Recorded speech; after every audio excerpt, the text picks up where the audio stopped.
At some point in history, the entire human population dropped so low that we were basically one bad season away from disappearing forever. Not hundreds of thousands of people, not even tens of thousands.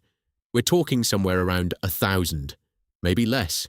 Every single person alive today, every human being on this entire planet, descended from that tiny group.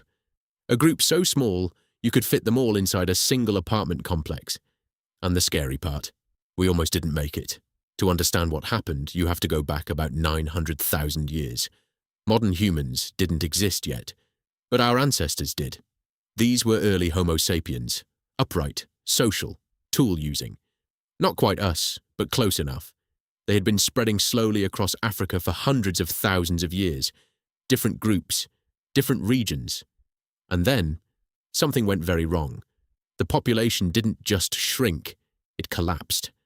Scientists estimate it dropped to somewhere between 1,000 and 1,300 breeding individuals. That's it. The entire future of humanity, balanced on the edge of nothing. But there was a problem. Nobody knew this happened. For a long time, there was zero evidence of it in the fossil record. No mass burial sites. No ancient disaster layer in the ground. Nothing. So, how did we even find out? The answer is hidden inside your DNA. See, every time a population shrinks dramatically, it leaves a fingerprint in the genetics of the survivors. Scientists call it a genetic bottleneck, and when researchers started mapping ancient human DNA, they found something strange. The genetic diversity in modern humans is surprisingly low, like embarrassingly low, compared to chimpanzees, compared to gorillas, compared to almost every other large mammal on Earth. Human beings are genetically almost identical to each other. And that's where things get strange. If humans had been a large, spread-out population for hundreds of thousands of years, we should be way more genetically diverse. But we're not. Which means, at some point, the gene pool got squeezed down to almost nothing. The evidence didn't fit what scientists expected. And that gap, between what the fossils showed and what the DNA was saying, pointed to something massive. Something that nearly wiped us out entirely. So what actually caused it? The answer seemed obvious. A volcano, a drought, some natural catastrophe that killed most of the population at once. It wasn't.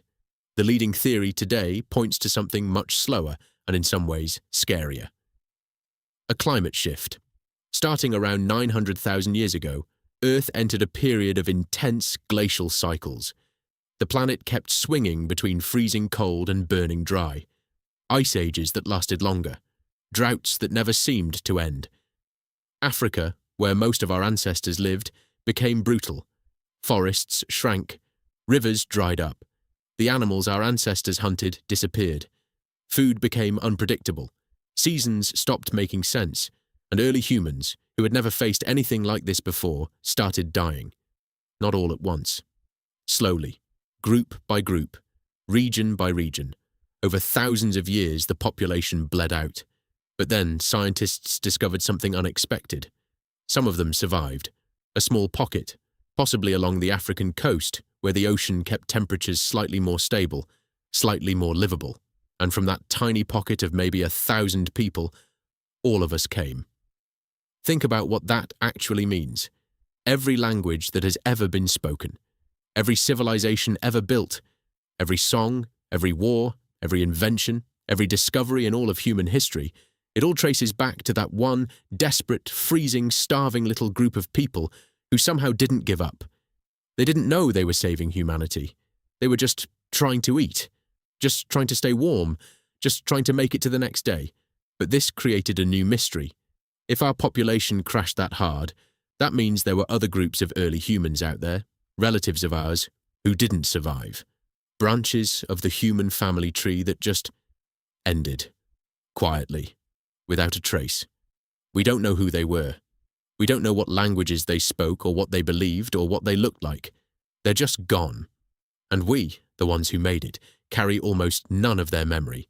The next time you feel like the odds are against you, just remember, your ancestors survived the actual end of the world, with 1,000 people and no plan. If they made it through that, whatever you're dealing with is probably manageable.